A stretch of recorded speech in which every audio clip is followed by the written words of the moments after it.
Hello everyone, আমার নাম Runu Yasmin. Runu Yasmin YouTube চ্যানেলে তোমাদের সকলকেই স্বাগত জানাই। আমরা পিএসসি ক্লার্কশিপ এবং মিসলেনিয়াস পরীক্ষার জন্য একটা গুরুত্বপূর্ণ সেশন শুরু করেছিলাম, যেখানে কিছু গুরুত্বপূর্ণ এমসিকিউ নিয়ে আলোচনা করি। এর আগে 3টি ক্লাস হয়েছে, আজকে 4th নাম্বার ক্লাস।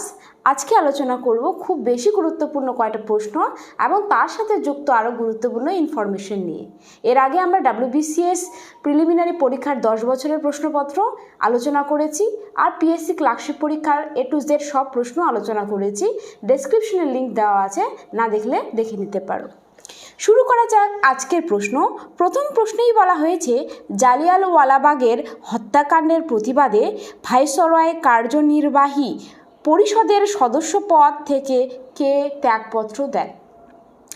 তো এই উত্তরটি হয়ে যাবে ডি নাম্বার, অর্থাৎ শঙ্কর নারায়ণ।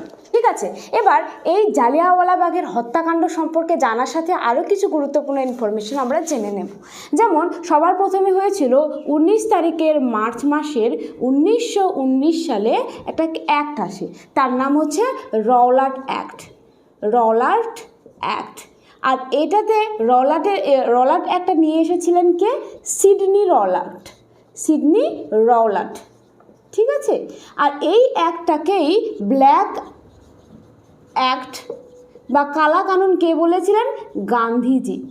গান্ধীজি। তো এগুলো প্রশ্ন কিন্তু আসে যে কোন অ্যাক্টকে গান্ধীজি কালা কানুন বলেছিলেন, সেটা কিন্তু সিডনি রাওলাটের নিয়ে আসা রাওলাট অ্যাক্ট 19 তারিখের মার্চ মাসে 1919 সালে। ঠিক আছে, এবার এই রাওলাট আইন যেটা রয়েছে সেটার আরেকটা নাম রয়েছে, সেটার নাম anarchical and revolutionary crime act. Crime act. এই কানুনের বিরুদ্ধে কিছু মানুষ এর বিরুদ্ধে কি করেছিল? এর অ্যাগেইনস্টে কি করেছিল? কিছু মানুষ এটা পাঞ্জাবের যে জালিয়ানওয়ালাবাগ নামক জায়গাটি রয়েছে, জালিয়ানওয়ালাবাগে বৈশাখী তিথিতে বৈশাখী মাসে কি হয়? একটা মেলা হয়। তো সেখানে গেছিল, তো ওখানে গিয়ে শান্তিপূর্ণভাবে তারা আন্দোলন করছিল। কিন্তু এই যে জালিয়ানওয়ালাবাগে সাধারণ মানুষেরা সমবেত হয়েছে, এই গোপন কথাটা একজন রয়েছে হংসরাজ, তার নাম হচ্ছে হংসরাজ। তিনি কিন্তু কি করেছিলেন? ইংরেজদের বলেছিলেন। তখন ইংরেজদের তরফ থেকে গোর্খা রেজিমেন্টের যে জেনারেল ও ডায়ার ছিলেন, তিনি অর্ডার দিয়েছিলেন আর ডায়ারকে এবং আর ডায়ার তখন সেই নির্দোষ মানুষের ওপর কিন্তু গুলি চালিয়েছিলেন। আর এই ঘটনাটিকেই বলা হয় জালিয়ানওয়ালাবাগের হত্যাকাণ্ড। তাহলে কি বললাম? যে এই যে রাওলাট অ্যাক্টের বিরুদ্ধে মানুষদের গ্রেপ্তার করা হয়েছিল, তার বিরুদ্ধে প্রতিবাদ হয়েছিল পাঞ্জাবের জালিয়ানওয়ালাবাগ নামক জায়গাটিতে, এবং সেটা কবে হয়? বৈশাখী তিথিতে। হ্যাঁ, তারপরে এই যে সুন্দরভাবে তারা সমবেতভাবে কোনো রকম অস্ত্র ছাড়াই কিন্তু আন্দোলন করছিল, মানে সমবেত হয়েছিল, সেই কথাটাই হংসরাজ ইংরেজদের বলে দিয়েছিল। ইংরেজদের তরফ থেকে গোর্খা রেজিমেন্টের জেনারেল ও ডায়ারকে আদেশ দেয়, এবং সেই আর ডায়ার কিন্তু পরবর্তীকালে গুলি চালায় সেই সাধারণ মানুষগুলোর ওপর। আর এই যে ঘটনাটি, সেটাকেই আমরা জালিয়ানওয়ালাবাগের হত্যাকাণ্ড জানি। তো এর প্রতিবাদে তখন কি হলো? এর প্রতিবাদে আমাদের কবিগুরু রবীন্দ্রনাথ ট্যাগর তিনি কি করলেন? নাইটের উপাধি বা স্যার এর উপাধি ত্যাগ করলেন। কবে করলেন? 1919 সালে, মানে জালিয়ানওয়ালাবাগের হত্যাকাণ্ডের পরিপ্রেক্ষিতেই তিনি তার যে নাইট উপাধি সেটা ত্যাগ করলেন। তার সাথে যুক্ত আরেকজন রয়েছেন আমাদের গান্ধীজি একটা টাইটেল পেয়েছিল ইংরেজদের কাছ থেকে, তার নাম হচ্ছে কেসার এ হিন্দ। এই টাইটেলটা কিন্তু মহারানী ভিক্টোরিয়াকেও দেওয়া হয়েছিল লিটনের দ্বারা। যাই হোক, এই কেসারে হিন্দ টাইটেলটা গান্ধীজির, যেটা ইংরেজরা দিয়েছিল। তো এই টাইটেলটাও তিনি কিন্তু ত্যাগ করে দিয়েছিলেন। তবে তিনি সঙ্গে সঙ্গে ত্যাগ করেননি। 1920 সালে যখন অসহযোগ আন্দোলন হয় সেই সময় তিনি ত্যাগ করেছিলেন। তো এই প্রশ্নটাই আসে যে গান্ধীজি কবে কেসারি হিন্দ মানে টাইটেলটা ত্যাগ করেন। সালটা হচ্ছে 1920, 1919 নয় কিন্তু। তার সঙ্গে যুক্ত আরেকজনের নাম হচ্ছে শঙ্কর নারায়ণ। তিনি হচ্ছে ভাইসরয়ের যে পদ, সে ভাইসরয়ের পদটা কিন্তু ত্যাগ করেছিলেন। ঠিক আছে, তাহলে এই তিনজনের নাম কিন্তু তার প্রতিবাদের সাথে আমাদের মনে রাখতে হবে। তাহলে এই ছিল হচ্ছে আমাদের জালিয়ানওয়ালাবাগের A to Z কিন্তু সব। তার সাথে যুক্ত আরেকটি জিনিস হচ্ছে যে এর প্রতিবাদে আরেকটি জিনিস হয়েছিল, হান্টার কমিশন গঠন করা হয়। হান্টার কমিশন দেখো, হান্টার কমিশন দুইবার এসেছিল। একটা তো এসেছিল শিক্ষার জন্য হান্টার কমিশন, যেটা লর্ড রিপনের সময় 1882 সালে। আরেকটি হান্টার কমিশন এসেছিল এই যে জালিয়ানওয়ালাবাগের হত্যাকাণ্ড হলো সেটা হচ্ছে জাসুস করতে, তাই তো। তাহলে জালিয়ানওয়ালাবাগের জালিয়ানওয়ালাবাগের যে হত্যা হয়েছিল সেটা দেখার জন্য এসেছিল। আর এই হান্টার কমিশনে কয়জন ছিল? 8 জন সদস্য ছিল। 8 জন সদস্য ছিল। এই 8 জন সদস্যের মধ্যে ছিল 5 জন ছিল ইংরেজ আর 3 জন ছিল হচ্ছে ইন্ডিয়ান। তাহলে কেমন হবে তার যে ফাসলা, সেটা তো বোঝাই যাচ্ছে, তাই না?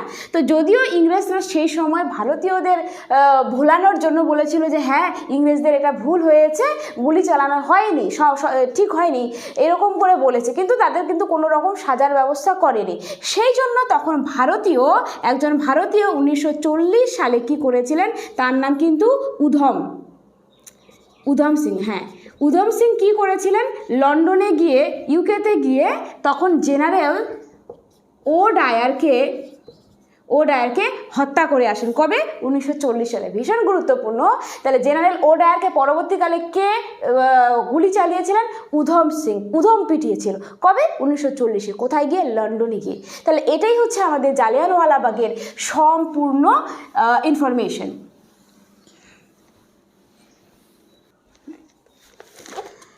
পরের প্রশ্নে চলে আসব, সুলতানি বংশের কোন সুলতানেরা সর্বাধিক সময় রাজত্ব করেছিল?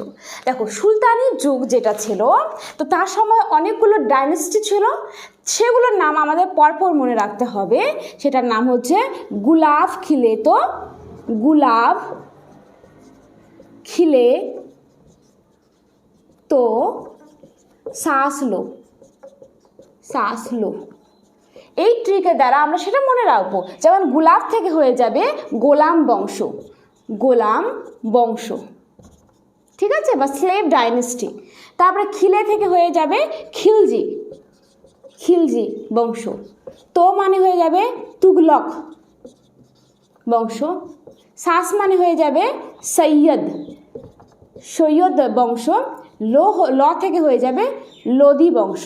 ঠিক আছে, তো এইভাবে আমাদের মনে রাখতে গুলাব খিলেতো সাসলো। ঠিক আছে, গুলাব থেকে গোলাম, খিলজি, তুগলক, সৈয়দ এবং লোদি বংশ। এবার এদের ফাউন্ডারগুলো আমাদের জানতে হবে। যেমন গোলাম বংশ যে সংস্থাপক, সেটা কিন্তু কুতুবুদ্দিন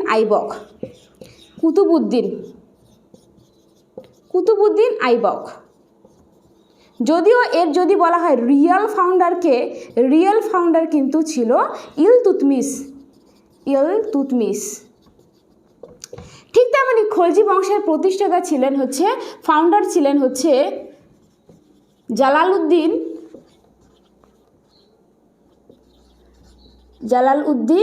খলজি।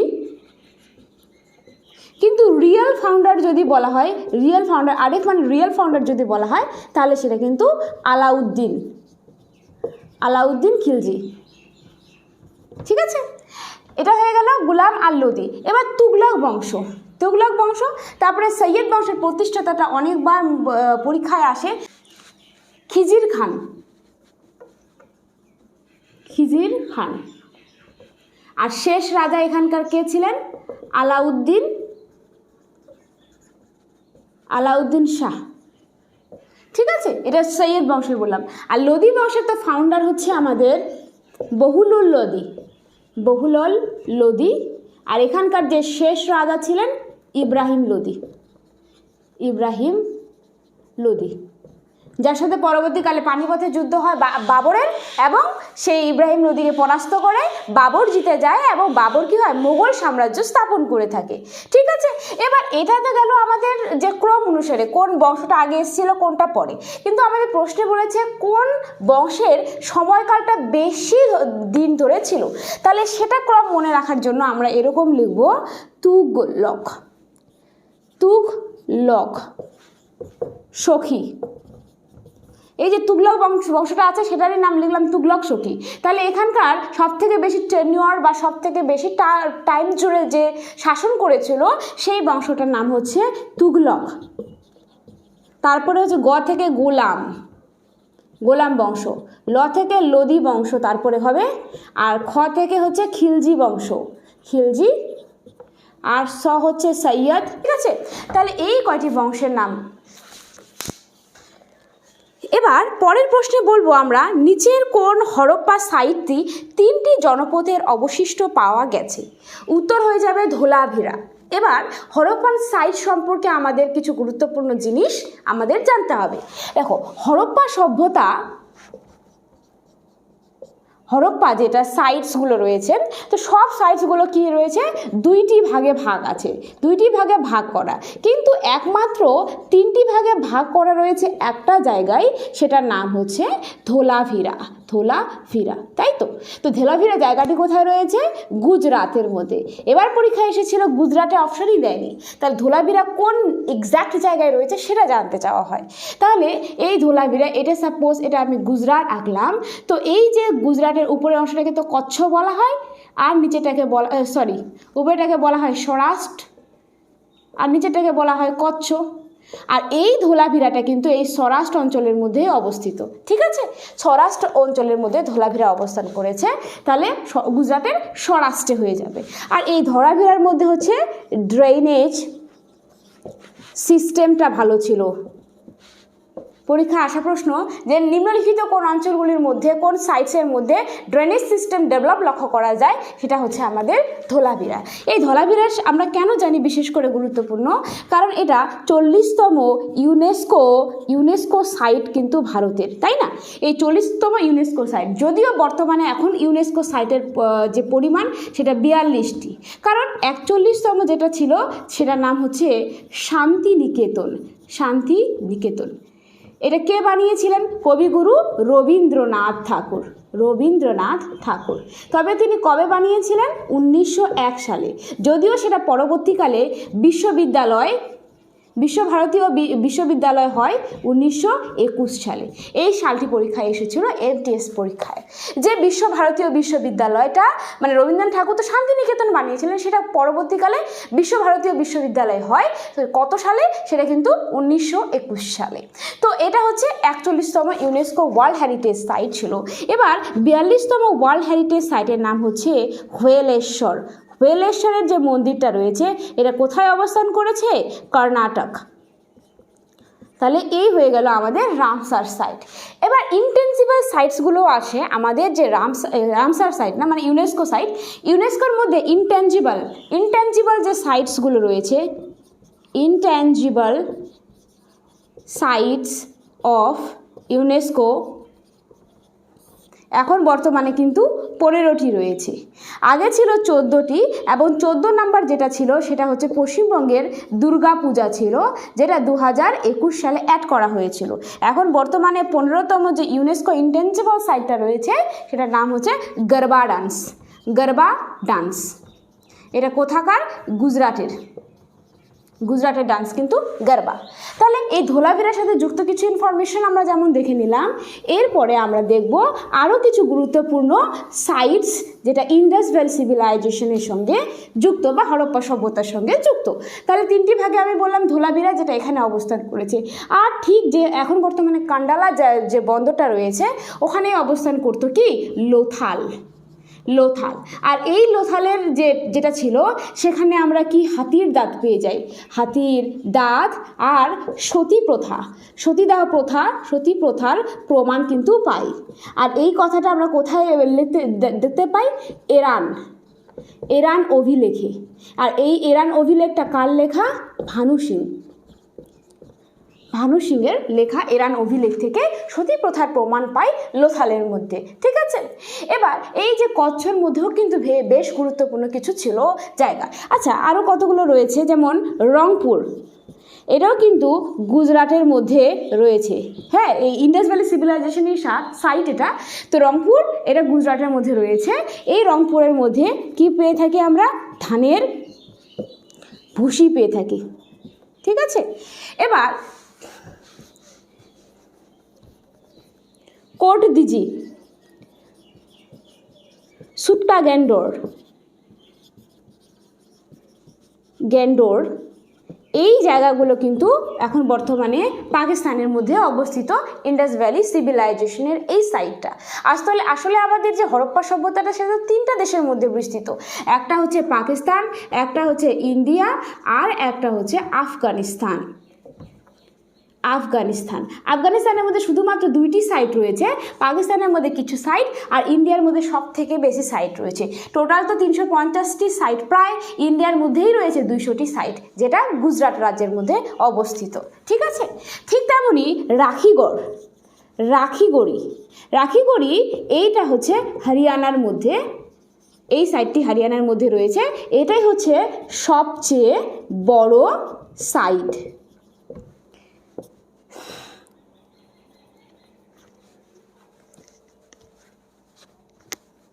আরেকটা রয়েছে রোপার, এটা হচ্ছে পাঞ্জাবের মধ্যে অবস্থিত এই সাইটটা। আদমগড় হচ্ছে মধ্যপ্রদেশের মধ্যে অবস্থিত, যেখানে পশুপালনের প্রমাণ পাওয়া গেছে। ঠিক আছে, এবার এই যে প্রশ্নের মধ্যে রয়েছে আলমগীরপুর, সে আলমগীরপুর আর আদমগড় আলাদা। আদমগড় যেটা লিখালাম সেটা ছিল মধ্যপ্রদেশে, আর এই আলমগীরপুর এটা কোথায় অবস্থান করেছে, এটা উত্তরপ্রদেশের হিন্ডারের মধ্যে, মানে হিন্ডার নদীর ধারে অবস্থান করেছে, নদীর ধারে। আর এটা কেন গুরুত্বপূর্ণ, কারণ এটা হচ্ছে আমাদের হরপ্পা সভ্যতার সবথেকে পূর্বতম site of Indus valley civilisation. ঠিক আছে, এবার পরে আমাদের রয়েছে হচ্ছে কালীবঙ্গান। জায়গাটা কোথায় রয়েছে, কালীবঙ্গান, এটা হচ্ছে এর কালীবঙ্গান শব্দের অর্থই হচ্ছে কালো বালা। এটা রয়েছে আমাদের রাজস্থানের খড়ঘোড়া নদীর তীরে অবস্থান করেছে। এই সাইটটি আবিষ্কার করেছিলেন একে থাপ্পার আবিষ্কার করেছেন। এখানে সবার প্রথম জুতে হয়ে খেত কি শখস পাওয়া যায়। হ্যাঁ, ওটা এখানে পাওয়া যায় কালীবঙ্গানের মধ্যে। 4 নম্বর প্রশ্ন, দারাশিকো কি শিরোনামে উপনিষদগুলি ফার্সি ভাষায় অনুবাদ করেছিলেন? দারাশিকো ভীষণ গুরুত্বপূর্ণ একজন আকবরের সমসাময়িক বলা যায়। দারাশিকো সম্পর্কে আমরা জানব। দারাশিকো এর অপর নাম, তিনাকে বলা হয় লঘু আকবর হিসাবে।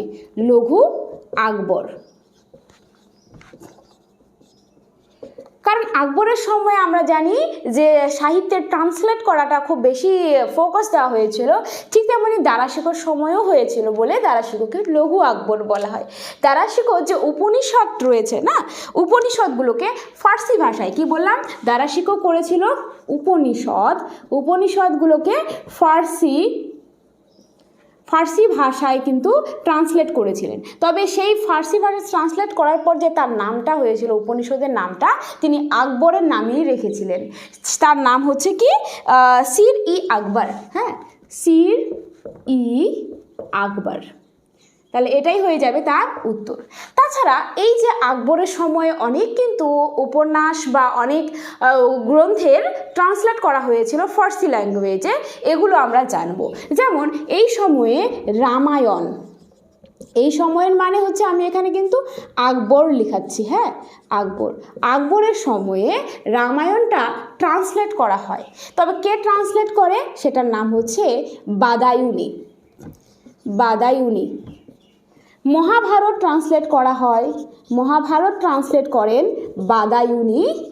আর বাদায়ুনির সঙ্গে কিন্তু মহাভারতটা ট্রান্সলেট করেছিলেন আবুল ফজল, আরও ছিলেন একজন ফৈজি। ঠিক আছে, এবার এটা হয়ে গেল মহাভারত। এবার যেটা রয়েছে অথর্ববেদ, এটা ট্রান্সলেট করেছিলেন বাদায়ুনি, মানে বাদায়ুনি সব জায়গায় থাকবে, বাদায়ুনি আর হাজি ইব্রাহিম আর বাদায়ুনি এই অথর্ববেদটাকে ট্রান্সলেট করেছিলেন। ঠিক তেমনি আকবরনামা এটা যেমন লিখেছিলেন আবুল ফজল। শাহজাহানামা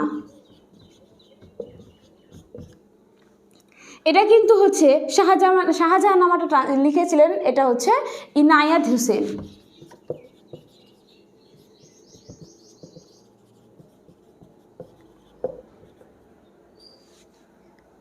আর তুজুগ ই জাহাঙ্গীরি এটা লিখেছিলেন জাহাঙ্গীর প্লাস মতমিত, কারণ তিনি এটা কমপ্লিট করতে পারেননি, সেজন্য কমপ্লিট করেছে মতমিত, হচ্ছে পরবর্তীকালে তুজুগ ই জাহাঙ্গীরিটা কমপ্লিট করেছিলেন। তাছাড়া আরও কয়েকটি গুরুত্বপূর্ণ বই রয়েছে, যেমন নাল ও দমন্তী, এটা ট্রান্সলেট করেছিলেন ফৈজি। তাহলে এগুলো কিন্তু সব আকবরের সময় ট্রান্সলেট করা কিছু বইয়ের নাম। আমরা জানি রাজতরঙ্গিনী কার লেখা? কলহনের লেখা। কিন্তু যদি বলা হয় এই রাজতরঙ্গিনী কে ট্রান্সলেট করেছিলেন ফার্সি ভাষায়, সেটা কিন্তু শাহ মোহাম্মদ সাবাজি। ঠিক আছে, তাহলে এই কতগুলো গুরুত্বপূর্ণ বইয়ের নাম আমরা জেনে নিলাম।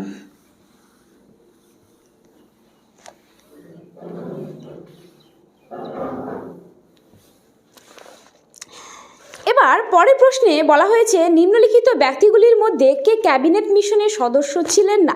ক্যাবিনেট মিশনের সদস্য কিন্তু জন সাইমন ছিলেন না, কারণ তিনি ছিলেন সাইমন কমিশনের সদস্য। এবার এই ক্যাবিনেট মিশনের সদস্য তাহলে কে ছিলেন? Cabinet mission. এই ক্যাবিনেট মিশনটা 6 তারিখের ডিসেম্বর মাসে 1946-এ আসে, যদিও এর ফার্স্ট মিটিংটা হয়েছিল 9 তারিখের ডিসেম্বর মাসে 1946। আর এই ক্যাবিনেট মিশনই তো আমাদের কি করেছিল? কনস্টিটিউশনটাকে ফ্রেম করেছিল। এই ক্যাবিনেট মিশন 3 জন সদস্য ছিল। কি বললাম? 3 জন সদস্য ছিলেন। এই 3 জন সদস্যের নাম হচ্ছে কাল, মানে হচ্ছে Cripps, A for Alexander, L for Pethick Lawrence, বা আমি লরেন্স লিখলাম, হ্যাঁ, লরেন্স। তাহলে এই 3 জন কিন্তু ক্যাবিনেট মিশনের সদস্য। কে?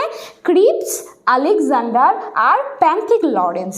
তার মধ্যে এল ফর লিডার বা লরেন্সই ছিল মেইন লিডার বা হেড ছিলেন। তাহলে ক্যাবিনেট মিশনের হেডকে লরেন্স ছিলেন। তাহলে এই 3 জন নাম হচ্ছে ক্যাবিনেট মিশনের সাথে যুক্ত, কিন্তু এখানে এক্সট্রা একটা নাম দেওয়া রয়েছে জন সাইমন, তিনি কিন্তু এই ক্যাবিনেট মিশনের সাথে যুক্ত ছিলেন না। তাহলে এই যে জন সাইমন এর জন্যই কিন্তু সাইমন কমিশন আসে। এই সাইমন কমিশনটা গঠন তো করা হয়েছিল 1927 সালে, তাই তো, কিন্তু ভারতে এটা আসে ফেব্রুয়ারি মাসের 5 তারিখে এবং 1928 সালে। এখানকার হেড ছিলেন জন সাইমন। আর এটা যখন ভারতে আসে, এখানে 7 জন যে সদস্য ছিল, সেই সদস্যগুলোর মধ্যে সবাই কি ছিল? সবাই ছিল ইংরেজ। এই জন্য এই যে সাইমন কমিশনটাকে বলা হতো হোয়াইট কমিটি। White committee. কেন বলা হতো? কারণ সবাই এখানকার মানুষেরা হোয়াইট ছিল, অর্থাৎ ইংরেজ ছিল, সাদা চামড়ার ইংরেজ। এই জন্য এই সদস্য, এই যে কমিশনটা ভারতীয়রা মেনে নিতে চায়নি। এই জন্য সাইমন গো ব্যাক এর নারা লাগানো হয়েছিল। কে লাগিয়েছিলেন? সেটা লাগিয়েছিলেন হচ্ছে লালা লাজপত রায়। লালা লাজপত রায় বলেছিলেন, সাইমন গো ব্যাকের নারা লাগিয়েছিলেন লালা লাজপত রায়। সেই জন্য পরবর্তীকালে তাকে কি হয়, লাঠি চার্জ করে কিন্তু হত্যা করা হয়, লাঠি চার্জে কিন্তু মারা যান লালা লাজপত রায়। ঠিক আছে, এই সাইমন কমিশন যখন আসে তো মানুষ তো বিরোধ করে।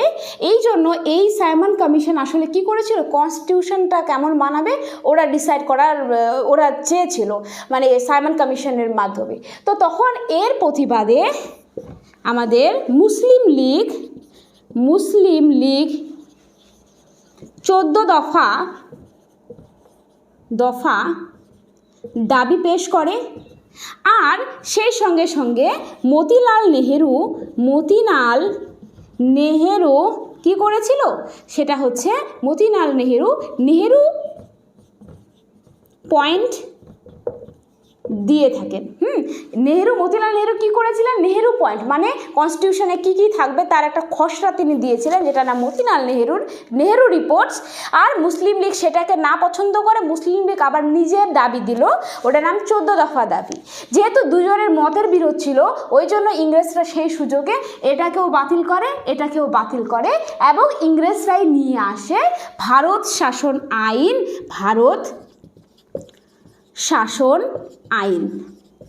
1935। তাহলে এই যে যে ভারত শাসন আইন 1935, সেটার উপর ভিত্তি করেই কিন্তু তারপরে আমাদের যে কনস্টিটিউশনটা সেটা গঠন করা হয়। আমাদের কনস্টিটিউশনের 80% কিন্তু এই অ্যাক্ট থেকেই নেওয়া। এই জন্য এই 1935 সালের অ্যাক্টটাকে কি বলা হয়, blue print of Indian constitution বলা হয়ে থাকে। এরপরে যেটা রয়েছে যে হিমালয়ের অবস্থান কি। দেখো, আমরা হিমালয় সম্পর্কে অনেক কিছু অন্য ক্লাসগুলোতে জেনেছি, সুতরাং যেই ইনফরমেশনগুলো জানা আছে সেগুলো আমি রিপিট করব না, যেগুলো জানা হয়নি আমি সেগুলোই বলবো। যেমন এর আগে আমরা জেনেছিলাম বৃহৎ হিমালয়ে কী কী চটিগুলো রয়েছে, শৃঙ্খগুলো রয়েছে, সব ট্রিক দিয়ে আমরা আগের ক্লাসে জেনেছিলাম। তো আজকে তো সেটা বলবো না, আজকে বাকি যে ইনফরমেশন রয়েছে সেটা বলবো। দেখো, আমাদের হিমালয় যেটা রয়েছে সেটা হিমালয় পর্বত সাধারণতভাবে বৃহৎ হিমালয়, মধ্য হিমালয় আর শিবালিক হিমালয় নামে 3টি ভাগে ভাগ রয়েছে। কিন্তু আরেকটি রয়েছে যেটা হিমালয়ের নামটা হিমালয়, কিন্তু এটা হিমালয়ের ভাগের মধ্যে পড়ে না, ওটার নাম হচ্ছে ট্রান্স হিমালয়। এই ট্রান্স হিমালয়ের মধ্যে আমি কি বলেছিলাম, কারাকোরাম, লাদাখ এবং জাস্কার, এই শ্রেণীগুলো থাকবে। আর এই কারাকোরাম রেঞ্জের মধ্যে কি রয়েছে, K2, K4 এই সকল রয়েছে। তাছাড়া রয়েছে সিয়াচিন হিমবাহ, যেটা ওয়ার্ল্ডের মধ্যে সবথেকে হাইয়েস্ট মানে কি বলে হাইটের মধ্যে অবস্থিত ব্যাটেলফিল্ড বা যুদ্ধক্ষেত্র। 76 সেন্টিমিটার কিন্তু এর লেন্থ রয়েছে সিয়াচিন হিমবাহ। এই সিয়াচিন হিমবাহে বর্তমানে একজন মহিলাকে সবার প্রথম তৈনাত করা হয়েছে, তার নাম ক্যাপ্টেন শিবা চৌহান। যাই হোক, এটা ছিল কারেন্ট অ্যাফেয়ার্সের পার্ট। যাই হোক, K2 যেটা রয়েছে সেটাকে বলা হয়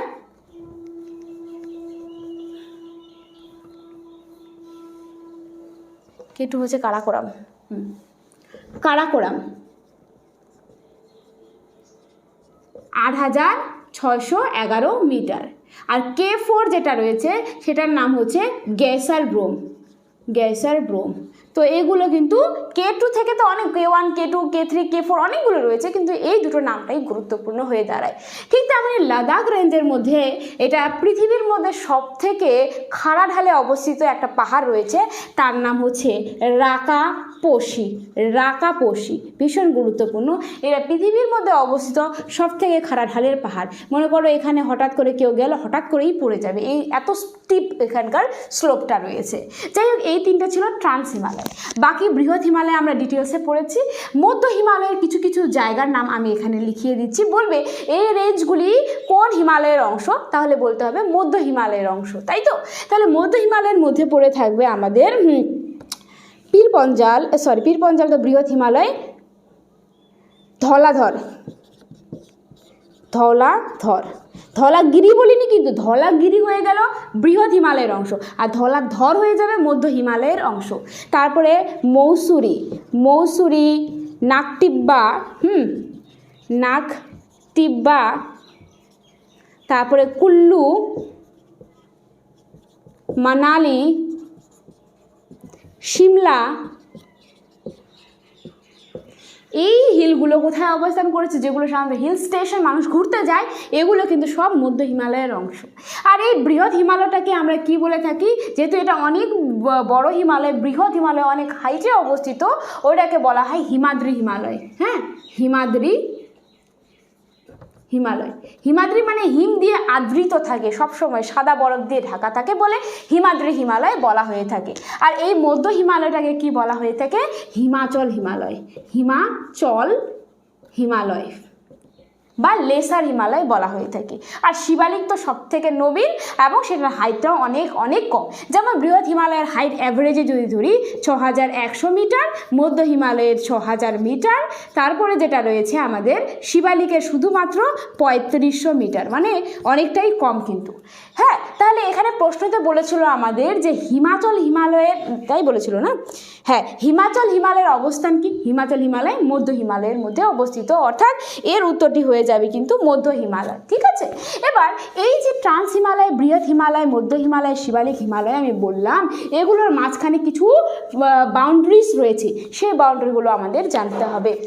যেমন ট্রান্স হিমালয়, বৃহৎ হিমালয়ের মাঝখানে যে দার্রাটা রয়েছে, মানে যে বাউন্ডারিটা রয়েছে, ওটার নাম হচ্ছে সুচার লাইন। বৃহৎ হিমালয়, মধ্য হিমালয়ের মাঝখানে যে লাইনটা রয়েছে সেটার নাম মেইন সেন্ট্রাল থ্রাস্ট। ঠিক আছে, আর মধ্য হিমালয় আর শিবালিকের মাঝখানে থাকে হচ্ছে বাউন্ডারি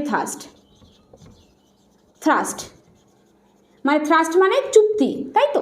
তাহলে এই কয়টা লাইন কিন্তু অবশ্যই লিখে নেবে।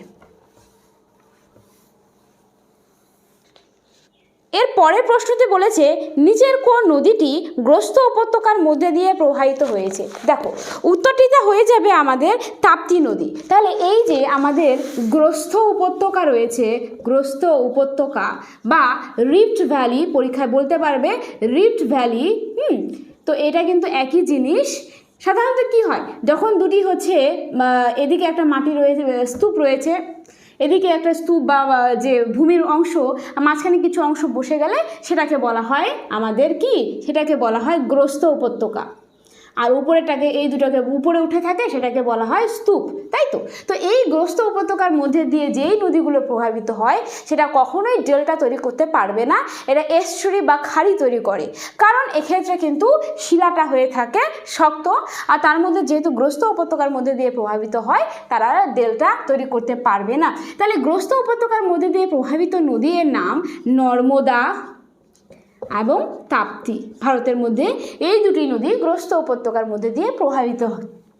এই জন্য এই দুটা নদী কিন্তু কখনোই ডেল্টা ফরমেশন করে না, এবং এই দুটা নদী হচ্ছে ভারতের মধ্যে পশ্চিম বাহিনী নদী, যেটা আরব সাগরের মধ্যে গিয়ে ড্রেন হয় তার এসে। ঠিক আছে। এবার এই যে গ্রস্ত উপত্যকা বললাম বা রিফ ভ্যালি, আরেকটা যুক্ত রয়েছে, এর সাথে সম্পর্কযুক্ত আরেকটি কথা রয়েছে, সেটার নাম হচ্ছে র্যাম্প ভ্যালি। র্যাম্প ভ্যালি এটাও এক ধরনের ভ্যালি বা উপত্যকায়, তবে এটা বিলংচ্যুতির জন্য সৃষ্টি হয় বলে এটাকে র্যাম্প ভ্যালি বলা হয়। এত মনে রাখতে হবে না, জাস্ট মনে রাখতে হবে যে র্যাম্প ভ্যালির মধ্যে দিয়ে প্রভাবিত একটি নদী রয়েছে, সেটার নাম হচ্ছে ব্রহ্মপুত্র। ব্রহ্মপুত্র, ঠিক আছে। এই ব্রহ্মপুত্র নদ কিন্তু ভারতের মধ্যে এন্টার করে সিনট্যাক্সিয়াল ব্যান্ড দিয়ে, হ্যাঁ, সিনট্যাক্সিয়াল ব্যান্ড দিয়ে। যাই হোক, এবার এই যে নদীগুলো আমরা পড়লাম, গ্রস্ত উপত্যকা এবং গ্রস্ত পড়লাম, এবার এর সাথে যুক্ত যে অপশানে নদীগুলো রয়েছে তার উপনদীগুলো আমরা জেনে নেব। প্রথমে অপশনে বলা হয়েছে নর্মদা, তাই তো। নর্মদার সাথে যুক্ত এটা হচ্ছে অমরকণ্টক। অমরকণ্টক যে প্লেটু, অমরকণ্টক হিল, সেখান থেকে কিন্তু এটা উৎপত্তি লাভ করেছে নর্মদা। এর মধ্যে অনেক কিছু মানে ড্যাম তৈরি করা হয়েছে, সেই ড্যামগুলোর নাম আমরা এখন মনে রাখবো। এই ড্যামসগুলো কী কী রয়েছে? একটা ওমকারেশ্বর ড্যাম,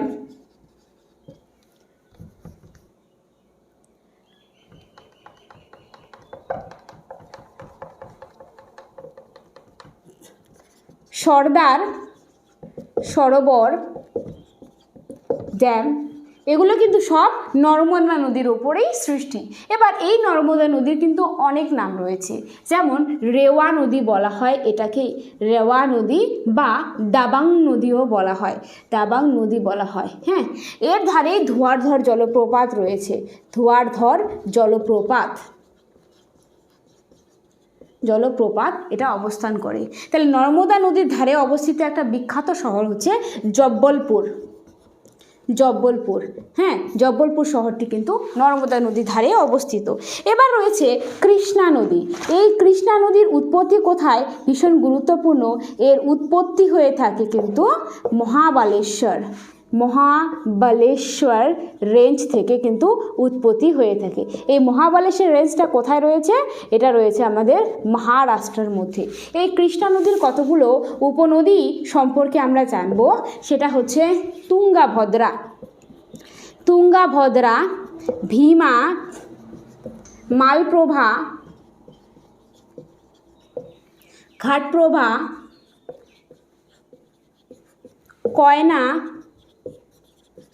এই কয়টা কিন্তু উপনদী হয়ে যাবে কৃষ্ণা নদী। তাহলে কিভাবে মনে রাখবো উপনদীগুলো? কৃষ্ণা তু ভীমা কে সাথ ঘাট পে যা और মাল রিসিভ কর। হ্যাঁ, আরেকটি রয়েছে, সেটার নাম মুসি, হ্যাঁ, মুসি। এই নদীটাও কিন্তু কৃষ্ণা নদীর উপনদী। তাহলে কি বললাম ট্রিকটা? আরেকবার বলছি যে কৃষ্ণা तू भीमा के साथ मौसी के घर जा और মাল রিসিভ কর। এভাবেই কিন্তু কৃষ্ণা নদীর উপনদীগুলো ইজিলি মনে রাখা যায়। কী কী উপনদী?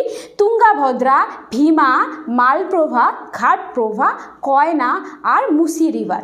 এই মুসি রিভারের উপরেই তো অবস্থান করেছে বড় শহর হায়দ্রাবাদ অবস্থান করেছে এই মুসি নদীর উপরেই। তাহলে এটা হলো কৃষ্ণা নদী। এবার বাকি রয়েছে গোদাবরী এবং তাপ্তি। তাহলে এই যে গোদাবরী কিন্তু দক্ষিণ ভারতের মধ্যে সবথেকে বড় নদী, এই জন্য এটাকে বলা হয় দক্ষিণ গঙ্গা বলা হয়ে থাকে। এই গোদাবরী নদীর যে উপনদী রয়েছে, হ্যাঁ, আগে আমরা দেখি উৎস কিন্তু এর ত্রিম্বকেশ্বরের যে পাহাড় রয়েছে সেখান থেকে, ত্রিম্বকেশ্বর হিল থেকে উৎপত্তি হয়েছে গোদাবরী নদী। এর কতগুলো উপনদী আমাদের জানতে হবে, সেটা হচ্ছে মঞ্জিরা, তারপরে হচ্ছে যতগুলো গঙ্গা রয়ে থাকবে, যেমন হচ্ছে পেনগঙ্গা, ইয়েন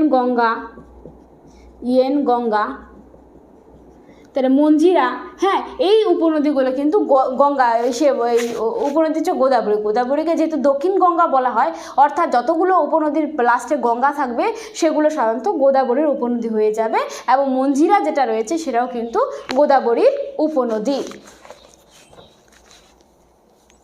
আর এই মঞ্জিরা নদীর ধারে একটা বিখ্যাত ড্যাম রয়েছে, সেটার নাম হচ্ছে আমাদের নিজাম সাগর ড্যাম। নিজাম সাগর ড্যাম, যেটা হার্ট শেপের কিন্তু আকৃতির হয়ে থাকে, নিজাম সাগর ড্যাম, যেটা মঞ্জিরা নদীর ধারে অবস্থান করেছে।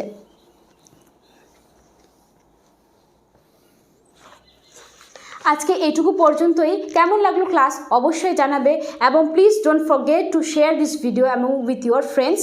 তাহলেই আমি মোটিভেট হব এবং নতুন নতুন সেশন নিয়ে আসার চেষ্টা করব। Thank you so much for watching this video and please hit this like button.